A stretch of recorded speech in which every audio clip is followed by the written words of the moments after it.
Luminous Podcast with Carmen Spaniola.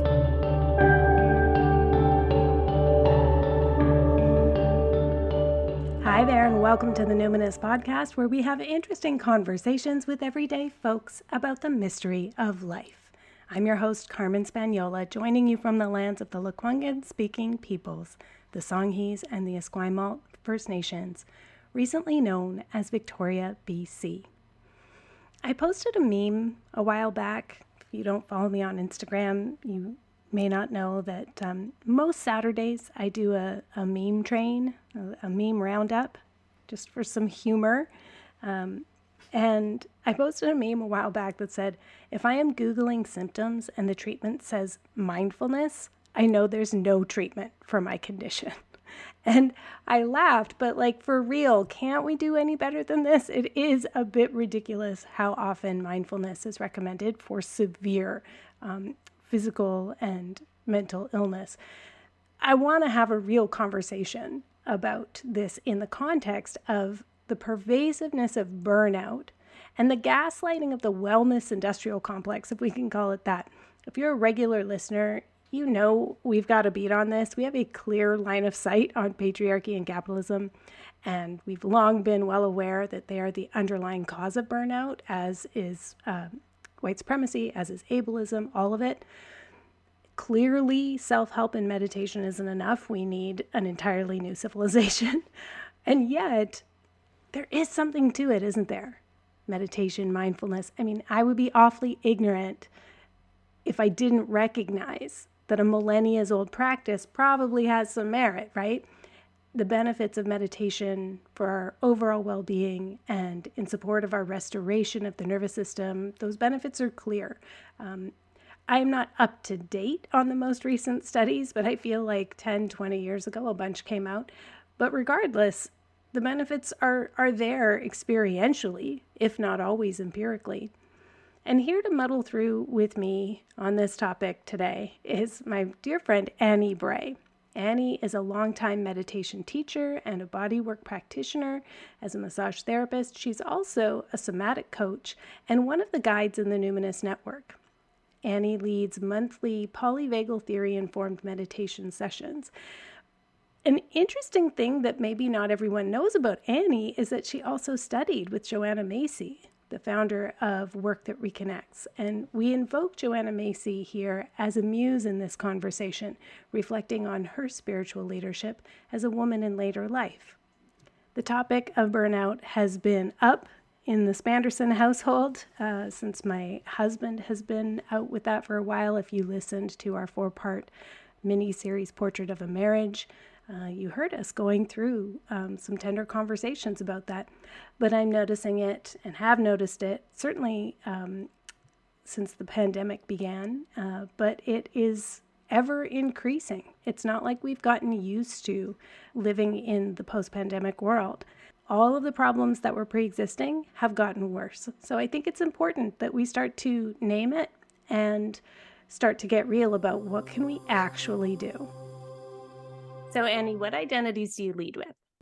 I feel like it's a little bit under revision these days, but yeah, I mean, there's some really core things that are obvious that I feel like, you know, I'm a white settler woman, and for the most part, I'm cisgendered, and for the most part, straight. And yeah, I feel like I do lead with the identity of having British and Scottish ancestry. It's a pretty big part of who I am. Like, my relatives are fairly recent newcomers to Canada, and I'm a mother. These days, that feels like a very huge part of who I am and my identity. And I'm a caregiver and a space holder and a body worker. Those are sort of like, I feel like those are ways of naming the work that I'm doing these days. And I'm a teacher and a writer. You're a lot of things. And I think the conversation that we're going to have, which is about burnout and the wellness industrial complex and how that intersects with our work and maybe our identities. That's why I'm excited to have you on the call, because I feel like we just really relate, and I think a lot of people do. But before we get to that, I would like to talk a little bit about your experience with the work that reconnects, and your Mhm. time learning from Joanna Macy. For folks Mhm. who are new to it, what is the work that reconnects about? Yeah, like I'm so glad we're talking about this. I'm really, it just feels like as soon as I hear, it's sort of like, oh great, we're invoking Joanna Macy. Like for me, it's like, oh great, I've got her at my back now. I can sort of like picture her. So Joanna Macy is the has brought forward this body of work, which is the work that reconnects. And it's been sort of like an iterative body of work that's been in formation for, I mean, like 30 plus years. I feel like it's sort of in service to a wide range of people, but it sort of particularly emerged in service to activists, like people who were involved in environmental and social activism. The work that reconnects pulls on a few core pillars that Joanna Macy was immersed in. So it has a strong influence of Buddhism, particularly Tibetan Buddhism, but a fairly secular approach to Buddhism as well. And then also Joanna Macy is like a longtime scholar of systems theory. And then, as well as that, she just had this longstanding participation as a grassroots activist, like particularly sort of during the like nuclear disarmament era, like the whole, like the 80s, the nuclear arms race. And so the work that reconnects, I feel like, really emerged as she was seeing already the sort of like intensity of burnout that was happening for folks who were sort of putting their whole selves into activism work, and who were becoming just sort of completely overwhelmed with despair. And Mhm. then that sort of despair becomes cyclical because the problems aren't getting any better, but the people who are sort of most involved at the front lines are feeling so overwhelmed that they're incapacitated and frozen, and then feeling like, it just kind of begets itself. And so this work kind of, it was just like, I think at first she started calling it like grief and despair work. Mm. And it was just like bringing people together in a really, I would say, organic kind of way, and Mm. inviting folks to speak the truth about how they were actually feeling.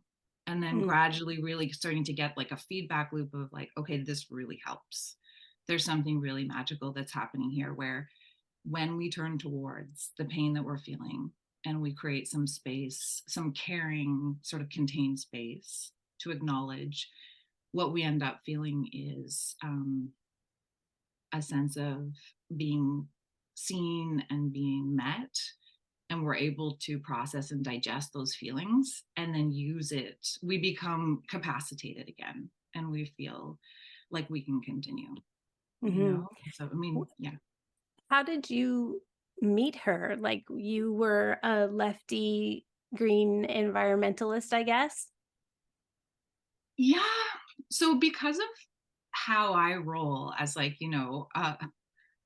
a sort of highly sensitive, easily overwhelmed person, I didn't tend to find myself in frontline activism, but from a very young age, like, before age 10, I was really, really present to kind of what was going on in the world, and was definitely like, I was going on some marches, and I was definitely participating in like campaigns of different kinds. But I wasn't completely full on, like I wasn't going to like, the big G7 things, and like, but I Mhm. was, yeah, I identified as an activist, and I was overwhelmed, and I felt like the downer at the dinner table, and I felt rejected, and I felt like people wanted me to stay quiet, and I felt really Mhm. isolated and shitty, to be frank. Mhm. Like it was not a sort of straightforward experience for me at all. It wasn't like I felt super positive about my beliefs. I actually felt sort of dark about it, and like there was something wrong with me. And I was living on Salt Spring Island, and I was invited to go just by a neighbor to see this woman, Joanna Macy, at the library or somewhere in Salt Spring. And it was, yeah, it's like a game changer. I guess I was probably about 22. And so, it's like, yeah, she sounds interesting. Let's go. And we're listening to her speak. And she's just, I mean, what she's like. It's just this like intense, vivid, highly present, unapologetic kind of energy at the front of the room. And she was already leading into elderhood at that point. I mean, that's many years ago, but she wasn't a young woman even then. I was in the audience, and then it sort of felt as if she turned and like pinned me and like looked into my soul and was like, your grief and your rage and your sorrow and all these feelings that you have are the most sane, like, I'm gonna cry, like the most sensible and caring response, and it says something really healthy about who you are. I mean, I'm just having a full body response it was very, very helpful. It changed my sense. Yeah. And I imagine, as you're describing it, it's an experience of like a very fierce and convicted form of like a Mother Earth energy kind of looking at you and like saying, yes, you're right. You're seeing this clearly. She really does carry quite a magnanimous energy in a fairly diminutive form in some ways, Yeah. What's the most important thing you learned from Joanna Macy about environmental activism? Yeah, I mean, it was just a continuation of that. Like that moment, I feel sort of there, it was a very visceral and sort of sharp insight sort of moment. But then as it began to digest, and then I had to sort of like apply it in going forward, it just really became clear that, I mean, I would say it took many, many years for her message to digest and for me to really be able to inhabit it. But the most important thing that I learned was that this quality that I've carried my whole life of caring is like great. It is really healthy. It is a wise, adaptive response. It's a part of what makes me human. It's not to say that we don't need to build skills around how we carry that quality or how we bring it forward in our relationships, but it's just like at its core, my just sort of like inherent desire to take care of and be taken care of is like healthy and fine. And then from there, a lot of, I think what emerges from that is a sense of righteous indignation about what's actually going on, and that's not something that you have to feel ashamed about. Right.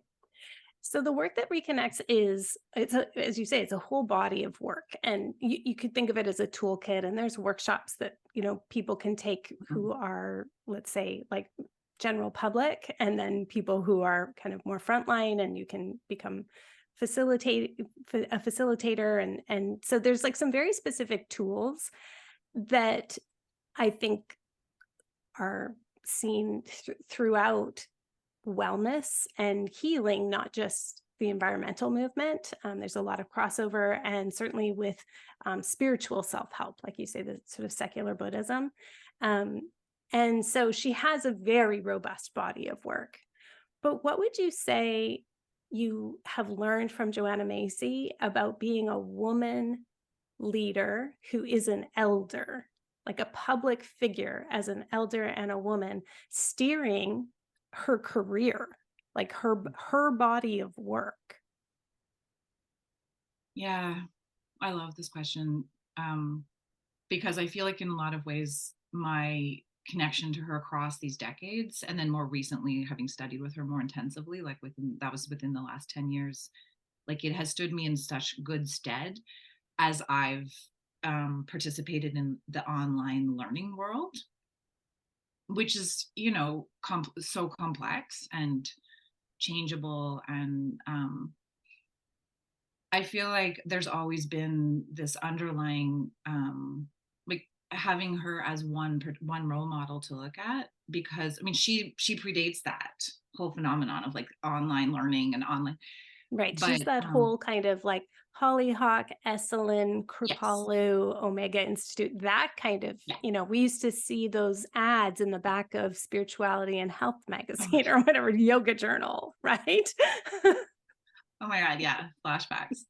Totally. Like the traveling teacher model, right? Yes. Like the person who's being invited all over the place to come and like and offer their wisdom. And but what I sort of found with her is that all I mean, I don't know how much money she made, and I don't know what her kind of background livelihood reality looked like, but she definitely spoke very frankly about making this work open source, not copywriting it. She was very, very adamant that this was work that she had pulled from many, many wisdom traditions, which she was regularly honoring. I mean, she also predates this sort of movement of being sort of more mindful about issues of intersectionality and race, but I think in her own way, she was always trying Mm-hmm. to yeah, to acknowledge and to give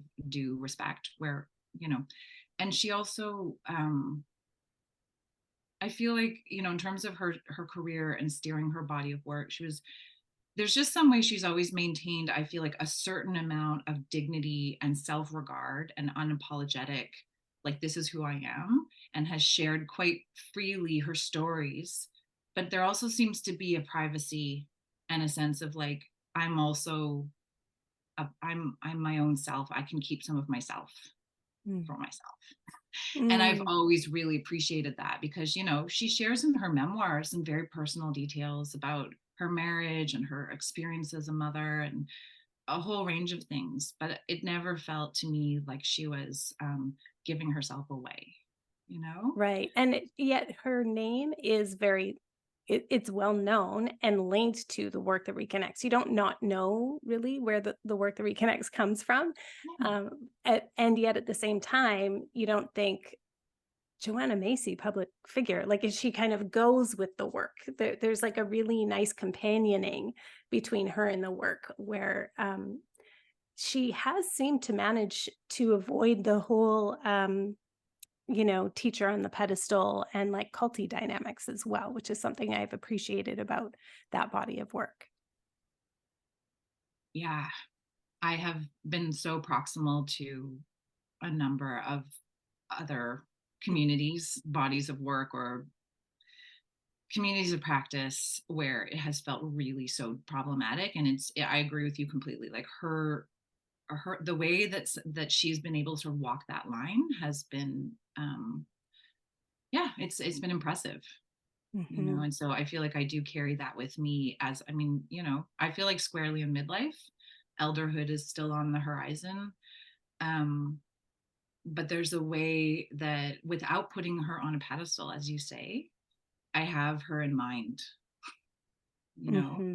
I would love to talk about what many of us feel is walking that line between burnout and having a career, steering a body of work, developing a body of work while we're Mhm. doing other things. And so I was just doing a little Googling and found a study by Mental Health Research Canada. And they say that 35% of Canadians are experiencing burnout at work. So that was in 2021, of course, early pandemic. Then another in 2022 found that 47% of Canadian workers feel exhausted on a typical workday. That's just a typical steady state. I feel exhausted.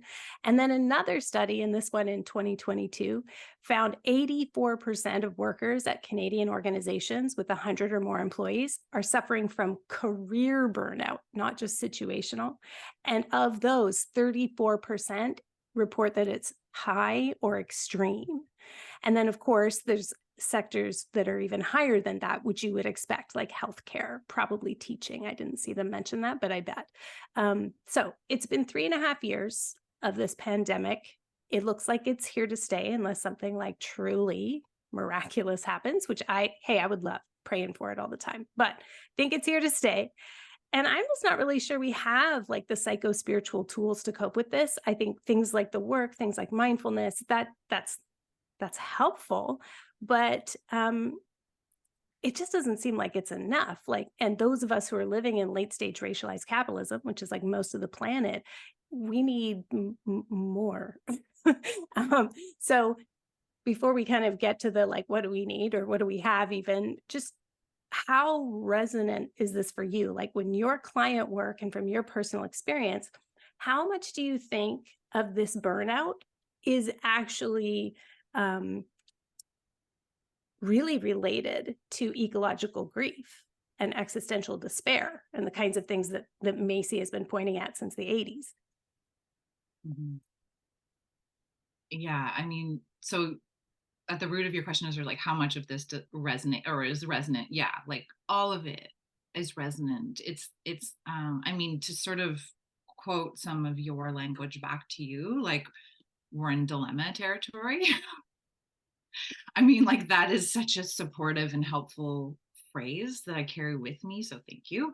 But like, yeah, those statistics. I wrote an article earlier this year for my association journal, like for the massage therapist specifically. I've done a couple since the pandemic started. You know, one was a little bit more oriented towards supporting our patients. And then the most recent one was about actually mitigating burnout for ourselves while supporting increasingly distressed client loads. Um, and I mean, I do find it to be, there are days where I feel oddly galvanized and sort of like fed by the level of dilemma. I mean, it's a strange type of energy.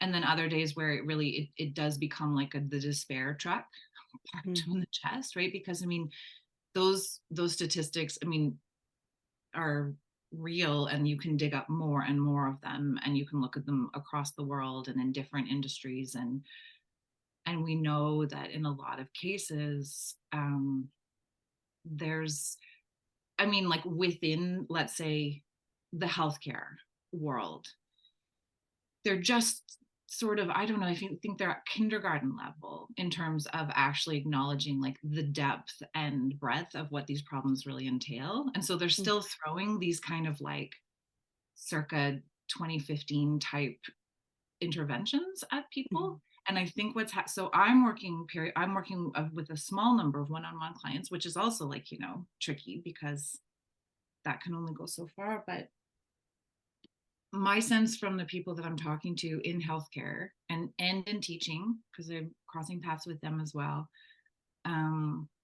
is that those interventions make them very angry. Like when someone is feeling that depth of like, you know, you might classify it as career burnout, but what we're really dealing with is like, holy shit. Like I Yeah, might like an have children. existential, yeah. Yeah, what's going to Yeah. happen to my kids? What's going to happen to my aging parents? What's going to happen to my ability to own or not own or to rent a viable housing? And this even applies to people in higher income brackets like doctors and, you know, especially younger ones who are carrying a high debt load. Like Totally. they're Oh gosh, being, the debt load. Sorry. it's Yeah, the like the what if I can't work question is like particularly terrifying right now. Another statistic is that car loan and credit card defaults are at record high. And I have so many clients wanting to talk to me about business coaching and like intuitive stuff around like how can I build my business, and I'm like, no, it's the economy. Like you don't need more training, you don't need new branding, you don't need that course. It's not your trauma, it's the economy. Like yeah. so the whole like it's career burnout, but also I don't have the energy to try to hustle to keep the roof over my head. And what I've been doing isn't working. And what if I can't keep working? Like these are very terrifying questions. Like, what if we don't have food and housing? Like, Mm-hmm. even people with, I would say, technically lots of money those questions are just closer to the edges of our awareness than they used to be. Right. And so then you throw in some totally outdated, almost embarrassingly kind of sorry, I don't have the right word, but Like like superficial, inadequate, right? inadequate. Superficial, inadequate intervention. And you've got rage, like boom. People are just, I mean, so, and then we have people leaving their positions in mass Mhm, droves, which is completely understandable.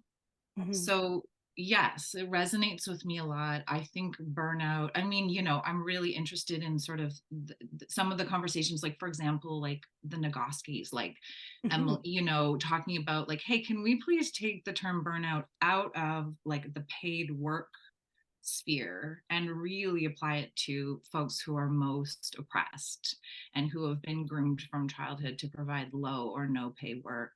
mhm. And And can we just call it patriarchy and capitalism yeah, and supremacy culture? totally. Let's just do Name it. that. Yeah, let's just name it. 100%. Yeah, for Yeah. sure. So, So in those interventions, you're a longtime meditator, and you sometimes use the word meditation, you sometimes use mindfulness.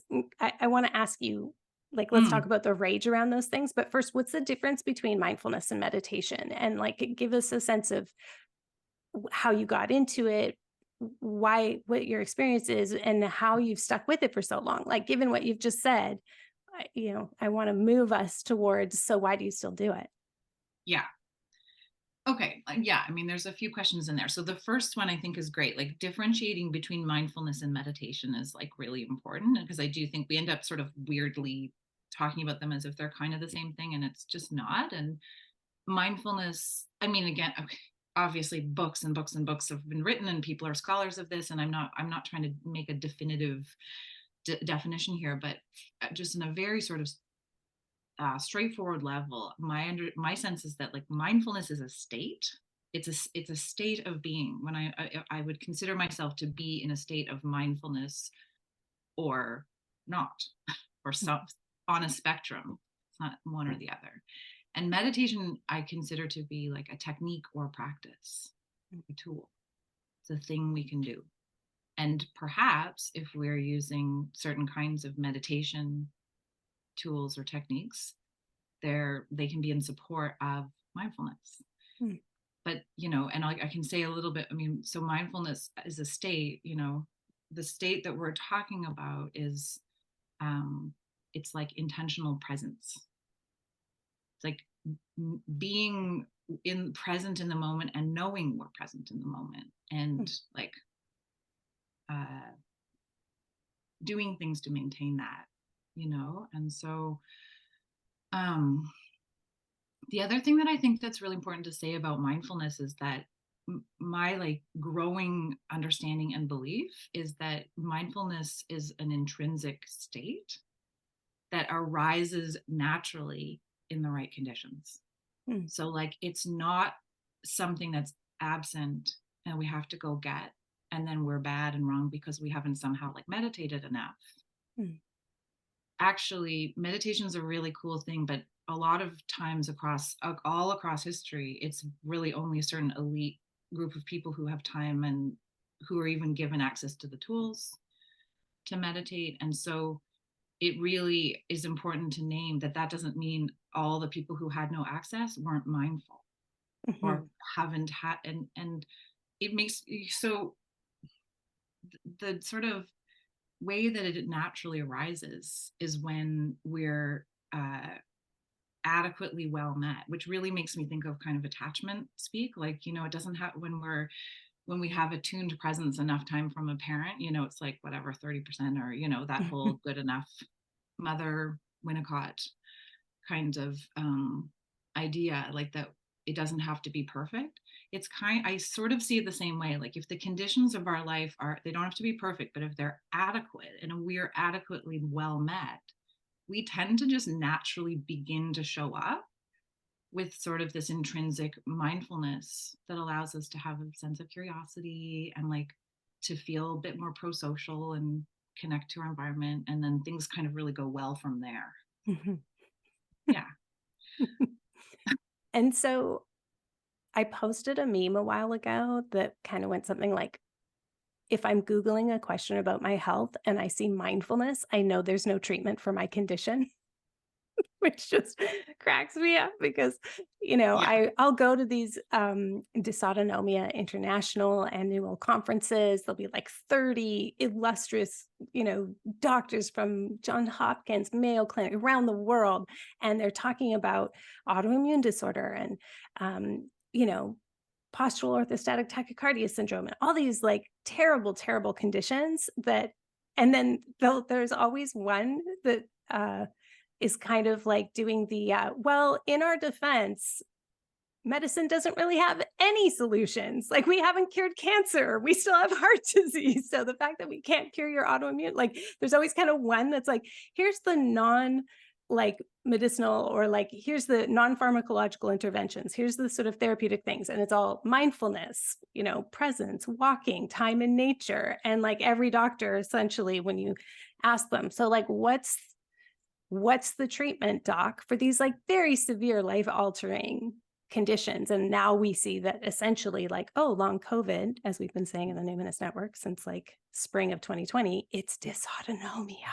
Like Mhm. it's, so when they're like, well, try mindfulness, it's sort of like, okay, but mindfulness isn't enough. We need like wholesale mass collective and comprehensive reorganization of our society around cultures of care instead of capitalism.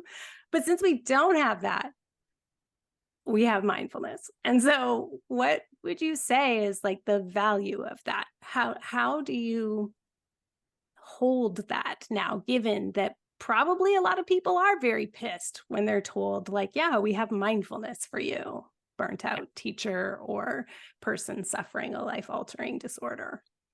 Yeah. Yeah. I mean, like, okay, I have a few thoughts in response to that. Like, I feel really grateful to have had mentors who, even before it was becoming sort of trendy to criticize like McMindfulness and commodified yoga world and like all of that. Luckily, I was crossing paths with people who were already kind of like poking at that and unraveling. So I feel like, it's not sort of new to be like, holy shit, this is not enough. Like, oh no, I've been telling people like just meditate, and now I have to kind of backtrack like oh thank God, So, and I mean, so there's that piece. Like I've had that sort of background support and affirmation that like I'm not crazy. This stuff is not a panacea. It's Mm. not fixing everything that ails us. And the other piece that I think helps me as I'm working with people and perhaps layering mindfulness based stuff in with what we're doing is, you said something back there about like, oh, you're a long time meditator. Like, how have you stayed consistent? I'm like, I haven't. Like, I have ADHD. I have developmental trauma. I like I've a great deal of good fortune and carry a huge amount of privilege. Really understand that. I've got all, my challenges that I deal with too. And like my track record with meditation is sketch, like it's really a mixed bag. But I sort of feel like I can just name that at nearly 46 years old and say, that's one of my core qualifications at this point is like, yes, essentially, I have stuck with it. And I've stuck with it through long periods of depression or like fallen off the wagon, but haven't left it behind entirely, would be a more Mhm. accurate way of putting it.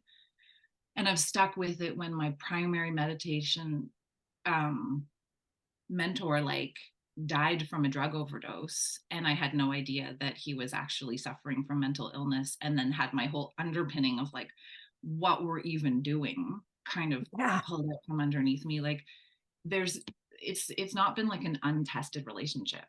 I feel like I've Mm. been through like multiple initiations of and through participation in communities where people are abusive and cult dynamics are definitely in play. So I feel like I'm sort of like at this point, um, there's just a nuanced way that I feel like I can meet people where I'm like, okay, there is some tremendously valuable gifts in this lineage of paying attention and also there's just been so much trouble. And Mhm. so then I feel like it means we can get into a more valuable conversation about like what would it look like to take these tools and use them as one thing amidst like, you know, a range of probably inadequate in, you know, if you Mhm. tally up the tools most of us have, they don't necessarily feel like enough, like what Oh, you're for sure. saying. Surely inadequate to the, problems we face if we're still looking at them as problems that can be solved. Right. Whereas what we know, it's a predicament. Predicaments Yeah. only have responses. So, what Right. would you say are some of the best gifts of having this very real, tested relationship with meditation? How do you do Mhm. it differently now, even than when you started? Yeah. Well, this is where I feel like it can be really kind of like weave in our relationship a little bit because, you know, I mean, I just name um for folks who don't know about how I know you or our work together, you know, like I met you when I turned 40. I I gave myself a session with you for my birthday present. And we And have a mutual friend. So we do. We we have know of I each can other for a while. Mhm. exactly. We met through our mutual friend Sarah Selecki, who, you know, just had spoken so highly of you for so long. And it just, you know, I trusted my gut and we had a session. I had no idea what to expect. And what came from that was like many years of me learning from you about, I would say, I mean, wide range of things, but really it was the piece around attachment, like understanding and beginning to make bids for and sort of allow secure attachment on all the levels with myself in my partnership, in my friendships, and in my meditation practice. And that's now where I've landed with this like sweet little gig in your network teaching once a month where we're like I'm able to sort of share with people how I was able to create some stability and coherence in my meditation practice by weaving the principles of secure attachment in and really de-shaming my experience of feeling disoriented, overwhelmed,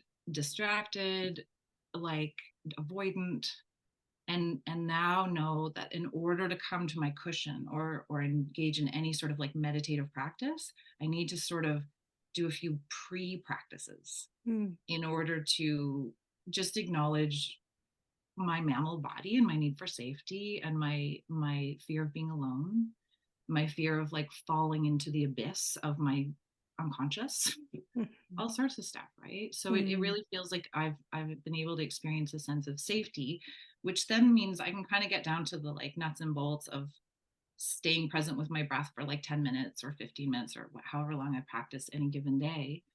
And I can have the experience of like, oh, okay, there is some value to this instead of having just sat there freaking out for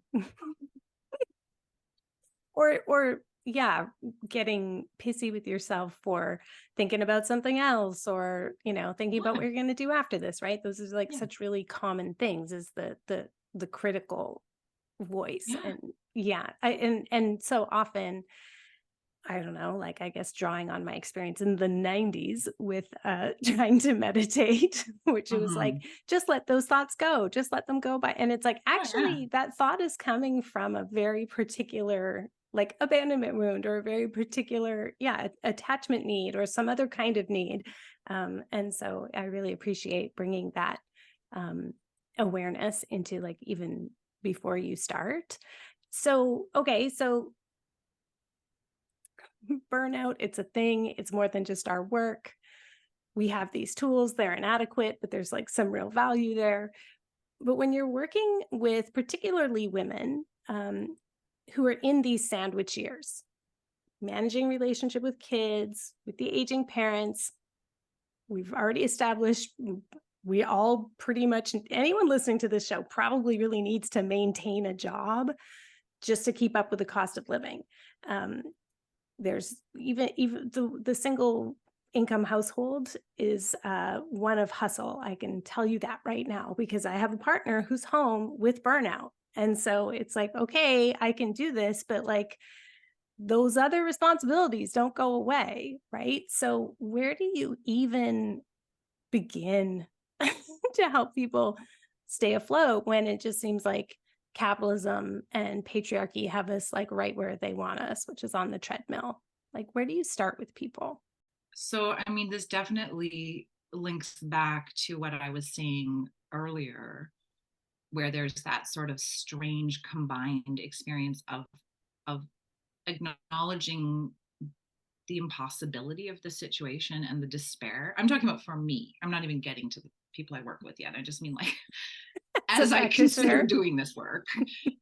And the combination of despair and also this galvanized, this sort of, and it's like I'm really hesitant to get too much towards these, like, you know, we were made for these times. I mean, like, I do subscribe to that a certain amount. Like, it's not that but I feel like we have to be careful saying those types of statements, because they might land in someone's ears on a day where it's like, what the fuck are you talking about, right? Like it's but I do experience also, like, in the face of this, you know, predicament, there's like a very particular type of creativity that seems to be alive in my whole self, and that I would say is only able to be there because I've kind of I've like made certain decisions around how I allocate my resources, which means like we don't go on holidays very much, but we all get therapy or like whatever, right? Like we're doing certain things so that like there's enough bandwidth in place that the engagement can stay online. And so I'm saying all that because I feel like it's similar than what, like, when I begin working with either, like, let's say in a small group or like a one-on-one kind of situation, as much as I don't necessarily believe in some reductive nervous system model, like let's just hack your nervous system so you can feel better, because I don't. I'm like, let's just start layering in, like, really slowly and really steadily, some like repeatable, simple, accessible tools, as I've done with you, as many people have been participating in the network. You know, like, let's just figure out some way that we can keep things a kind of, you know, whatever, nostrils above water, like however you want to. But then there's this added thing that happens is, as you're doing that, I think at a more deep spiritual psychic level, we begin to tap into our sense of like deeper capacity and connection to source. And then it's like, oh, there's maybe, and I don't want to speak for everybody because I fully understand not everyone's feeling like this on any given day, but maybe it's possible that we start to feel like more powerful than we thought. Totally. Well, and one of the key things here is about doing it together, because recognizing that, oh, like, you feel that way and you feel that way, and like, oh, even my practitioner feels this way, but I still trust them to, you know, have some tools, even if they're sharing that like they're not batting 1,000 right now. You know, like there is something that is very settling about recognizing that we're in it together. And, you know, with all these clients and people who come to peer supervision, you know, that they are very frequently kind of like, maybe I should get this other training, maybe I should get more tools. And I do this too. I've been like basically rewarding myself for every time I decline to take a course. Because we can just keep sort of endlessly, when you're in a little bit of a freeze response, you can start endlessly kind of scrolling or scanning the world for other things you could be doing, other tools you could have. But really underneath it is like, I don't want anything but this dilemma. I want something else. I want a solution. I want a problem I can solve. And what I keep telling my friends, colleagues, people in peer supervision is, you don't need that certification. You know how I know? Because the most basic attuned presence is life-changing. It really is. Like, it's very sad, actually, how so little can do so much for us right now. Like, we're so desperately in need of validating environments that if you just can get like layer those skills of being able to be together as we sit in the shit on the cushion or wherever we are, it's like you said, there's like suddenly there's this deeper wellspring of like, okay, well, if this is what this is, then at least I'm glad that we're all here together. And there is a little lift from that. My old Quaker friend Michael, before he died, would always say, like, that's what life is about, is you're just looking for these little lifts, just little lifts. And it's like, wow, it turns out that is like oxygen for me right now. So yeah, I feel like you and I really vibe on that same kind of wavelength. Yeah, that it's like it's the together part. It's not, we're not figuring this out actually. And that's like what Joanna Macy has been doing all this time. And I think her work, it definitely stands the test of time, and we're just kind of doing it in new ways. 100%. Like, as you were talking, I was just sort of thinking also about like what an incredible elder she is, because she's really still, I mean, she's not teaching a lot anymore, but she's still present and showing up here and there. And her work continues to iterate and to be 100% responsive to this time without any attempt to sugarcoat what's happening in our world. And yet somehow continues to be such a tremendous source of comfort. Because, I mean, I studied with her in Massachusetts, like, I don't know, 7 years ago or so. And her message has changed since then. I mean, this was just before, I think it was just before Trump got in. We were all down there like, holy shit, this is probably going to happen. This may happen. And it did. And then everything that's happened since then, if you listen to some of the talks or recordings that she's made since then, she's speaking truth to the fact that we are in a tremendously dark time, that we are requiring skills around grief and midwifing of loss. And she isn't saying like anything about the fact that it's all going to be okay. Right. And also it's balm for the soul to hear her speak, and to sort of like participate in the kinds of spaces that she holds and that she's helping people learn to hold. Totally. Yeah. Coherence is so stabilizing, right? Coherence is so stabilizing. And so when a person is like, yeah, this is not okay, it's not going to be okay. This is going to be really hard. And here's how we're going to carry this load together. Here's one way that we could think about being together as we muddle through, because, the sun's going to keep coming up and going down, and you do have parents and kids and you do still need to go to your job. But here's the thing, it's all happening against this backdrop. Truth is just so stabilizing, Yeah. So that's not to be discounted. It's not nothing, as we say around the Spanderson household. It's not nothing. It's not nothing. It's not. And I feel like that, when you were sort of asking about this, like, how do I approach working with people with burnout? It's just like, don't gaslight them. Yeah. So it shouldn't be that hard.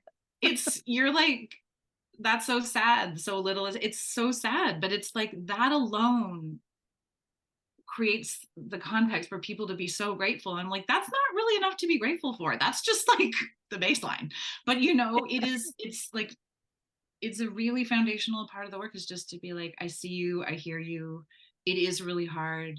Also, just naming like so many of the people that I work with and interface with are feminized caregivers, and who are also trying to learn. It's like, so we're talking about all this, like being together, moving through this together.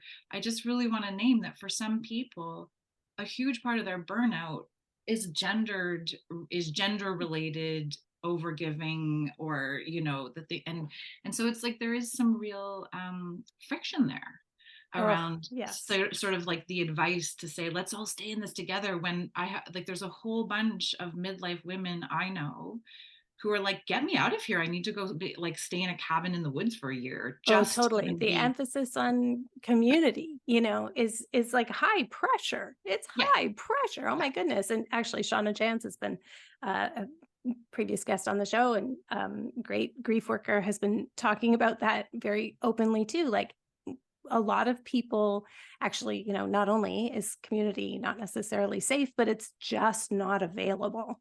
It just isn't. And as you're saying, for some of us, it's like, I actually don't have capacity for the quality of presence that community members need right now. It's like my community is getting smaller and smaller because the need is greater and greater, like in my within these four walls. And so it's before we came on, I'll just share, I was sharing with you about, like, my husband left a day early for a visit to the in-laws, and so I literally only had 12 hours, but I finished like an entire next book proposal and was sort of doing the math in my mind about how, wow, if he's staying for an extra week, I could write an entire book in that week. And I don't do any laundry. I don't do any cooking right now. He's home with burnout. So he's doing all of the labor load. I haven't gone grocery shopping in months. I'm not doing that kind of stuff.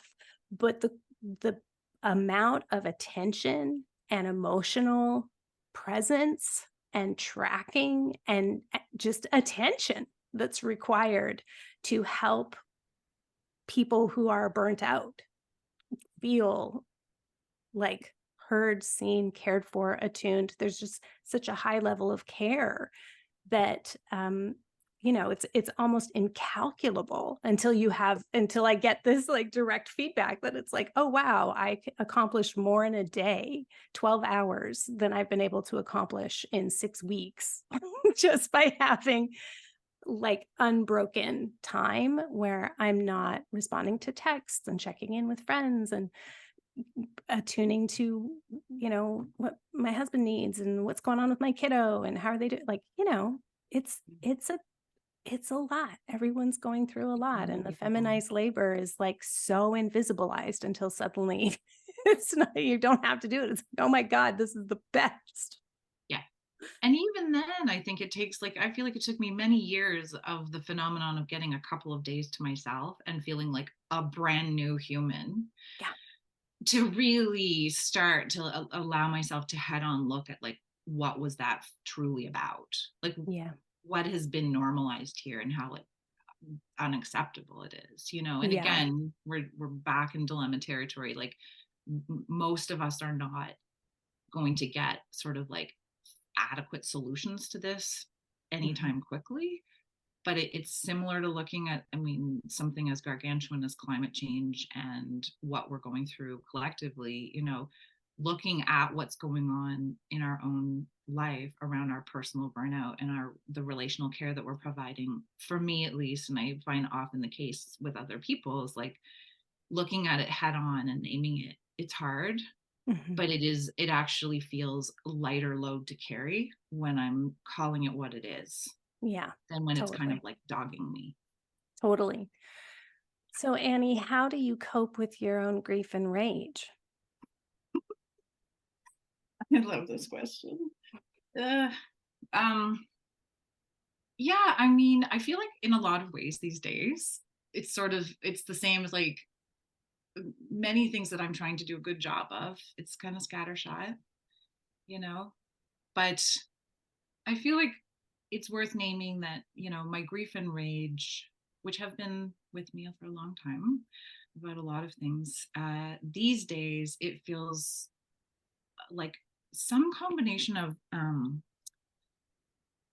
sort of direct attune acknowledgement, like as every day, a few times a day, like just kind of turning towards in a sort of parental way and acknowledging without having to fix anything, just like, yep. And some containment. That's been a big one for me as a more anxiously attached person. I have tended to do a lot of like collapse and hope someone will help me type response to things. And fairly newly emergent in the last few years has been this kind of stronger, steadier, more coherent response where I can track my own grief and rage and I can name it and I can see it and I can contain it. And then, like on a really nerdy practical level, I really like weightlifting. And Nice. What do you love like about that? How does that help? like I mean, I come and go with it too. I don't always manage, but when I'm feeling sort of like I can sustain just sort of a sensible, low key, nothing crazy, not diet industry fueled kind of weight thing. It's like I was telling my husband yesterday because I had lifted weights and then we walked the dog and stopped and got a coffee. And I was just noticing like it was noisy and there were buses going by and I was just like everything was kind of like groovy. Mm. And I was just like, oh, I have jock brain right now. And I would like to credit Sarah Selecki with that because that is her phrase. But it was just like, she What was is that? making me laugh so much. When you see like hockey guys get interviewed and they're like, yeah, I played a good game. Yeah, We're it was just good. I all just did my best and at to everything the was great. net. Yeah, yeah, Yeah. exactly. And I'm Just a just like, stay-at-home D-man. Yeah. so like after I lift weights, I just get a little dose of that. And I feel like I deserve that. Like I'm just like, it's not fixing anything. It's not making the world problems go away, but it feels really good.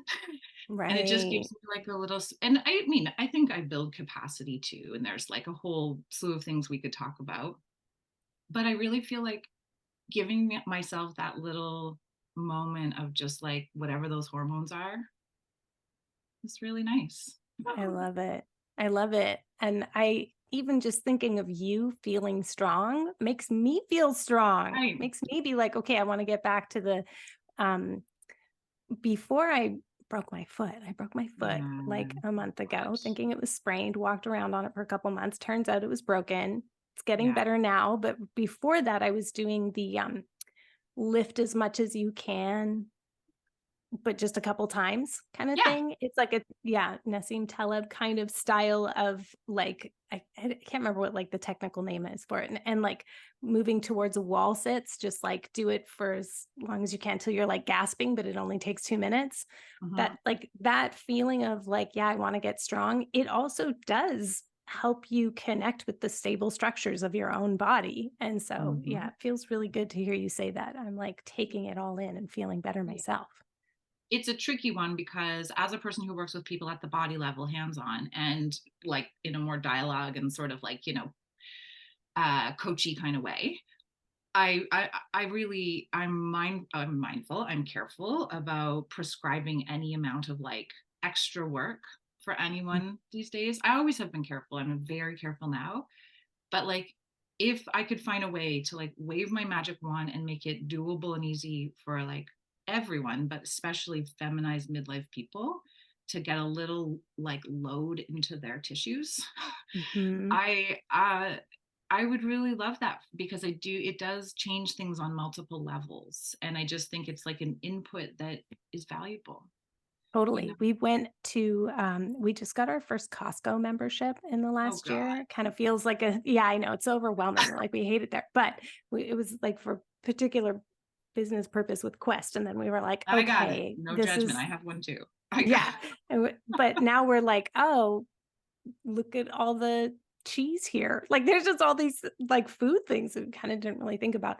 Anyway, we bought very heavy bags of rice for like our kind of rotate through the um, emergency supplies. And so they're like sitting right there waiting for me to do the heavy load kind of stuff. So it makes me feel like I'm more collapse preppy when I've got this food and I'm like working on feeling strong in my body because like Yeah. what we've learned the last few years, our health is like our wealth, right? So yeah, Uh-huh. it's And so like important. also to just sort of bring in the perspective of ableism, like I have the ability to be strong right now, and not everyone does. And if I don't mean to get all like moralistic, like I have to do it because other people. I just mean like it's a thing that's in my purview right now. And Mhm. so like if I can be strong right now, there could be many, many moments where that could be of value to beyond just me and my well-being. And Mhm. I think that's where it's like, an exercise program, it's just brutal, it's so commodified, it's like a nightmare, the fitness world. I feel like we could have a whole hour long conversation just about that, but like the if you can like I don't think it's possible to extricate yourself entirely from that. Like anytime you're exercising, in this time, if you're in a body that's, where you've dieted or you've been worried about any of those things, it's going to maybe be there, little bits of it. But if we can detach as much as possible and kind of bring in new reasons for why we might be engaging in those things, I feel like it's like a reclaiming process that's really cool. Well, and that just seems like such a better way than I've been coping with my grief and rage lately, which is just kind of being ragey. Well, yeah, I do that too. Yeah. This has been great. Thank you so much for being on the show, Annie. It's always a delight to talk with you. Thank you, Carmen. I feel very honored to be talking to you today. Okay, I have like a tiny little editorial note about something I said earlier. I want to make that note in a second. But first, I'd love you to join us in the Numinous Network to try on Annie's style of meditation. Of course, in the show notes, you'll find links to Annie's website and her newsletter sign up, so you'll know when she's offering her online group programs. And one I want to highlight is called Reorient. It's a 12-week meditation program for midlife caregivers based deeply in both the work that reconnects we were talking about, as well as attachment and polyvagal theory. So she's gearing up to offer it again in January. I think midlife caregivers dealing with burnout should really check that out. You'll find those in the show notes in your podcast player or at numinouspodcast.com. And I'm so grateful to Annie. I just want to say it again. It's such an honor to have someone like her teaching in the network. If you would like a sample of her work, join us in the fall, because our program changes a little bit in December. I ask most of the guides to take time off. Annie's on the calendar, though, for October 25th and November 22nd. So many thanks to Annie for coming on the show to share her thoughts and her experiences. So the thing I want to add, like I went on and on there for a while about not doing any domestic labor and yet feeling like I needed all this spaciousness because I have this like massive care load. And I guess, I feel like I'm talking to Annie, and I know Annie, and I feel like I'm talking to listeners who've been listening for 9 years now. But actually, there's a high chance you're very new to me and to my work. And so you may not realize that. So I'm the only breadwinner, and I've been the primary breadwinner for over a decade. And I like that. I'm an entrepreneur. I like my work. And my husband has, done other things. And both of us really ramped up our work in community care, both paid and unpaid work, since the onset of the pandemic. We kind of like hit our stride. We just had that perfect little overlapping Venn diagram of what was happening in the moment and needs in our communities and our skills. So I do, though, always just kind of work really hard and I work hard most of the year, and then I take a full month off in January, and I can usually maintain like pretty good work-life balance after that because every month I have a lightly scheduled week where I take all of the time off. I don't do any like teaching or client work 1 week a month, and I just sort of lightly schedule maybe admin. And I always take Fridays off, except I schedule maybe some fun things like interviewing someone for the podcast. So I'm fairly balanced, and I've had to really work at that because for many, many years, my tendency has been to live like a camel, right? Who can just like endure in a feast or famine cycle of rest. And just because of some changes in our family and some additional like time sensitive, seasonally focused work stuff, my man has been doing all the domestic labor. It wasn't always this way, but now we're at the place where I can ask him like, hey, I want to lay down all the cooking for a while because I'm tethered to the computer around the clock. And he's, happy and willingly doing that. So even though he's burnout, I'm not like burning him out with domestic labor. He has total agency there. Anyway, that just maybe lacks some context for new listeners. And I sounded like I was sort of complaining about being weighted on hand and foot. But we are dividing our labor just in different ways and really more explicitly right now. I would love it if somebody would interview me about how I've gone from being a total workaholic to somebody who has like quite a lot of agency and balance. I feel like someone should have me on their podcast that like talks about I don't know, like work-life balance or something. Anyway, okay, let's move to the listener shout out. And actually, many of you know I've been doing shout outs to people who are leaving reviews for my book, The Spirited Kitchen. Leaving reviews anywhere, Amazon.com or .ca, Goodreads, anywhere else. I'm up to 67 reviews, which isn't bad, but I'm hoping to hit 100 within a year of my book's publishing date. So I really want to thank N Seeds, who gave 5 stars and titled it, "Loved this book!" N Seeds writes, "From the carefully curated recipes that are all fabulous to the wonderful images that make everything come alive, this book was right up my witchy alley." Huzzah! That was perfect. Thank you for that, my friend. I so appreciate that. Finally, come join us at Witches New Year on Saturday, October 28th. Tickets are on sale now for this one-day event where we'll look at the astrology for 2024 and the tarot card of the year. Plus, we'll dive into ancestral veneration, reclaiming rest, and processing our personal and collective rage. Tickets are just $50 Canadian with a sliding scale available, and registration comes with recordings. You can get all the details at carmenspagnola.com. CarmenSpagnola. Until next time, take care.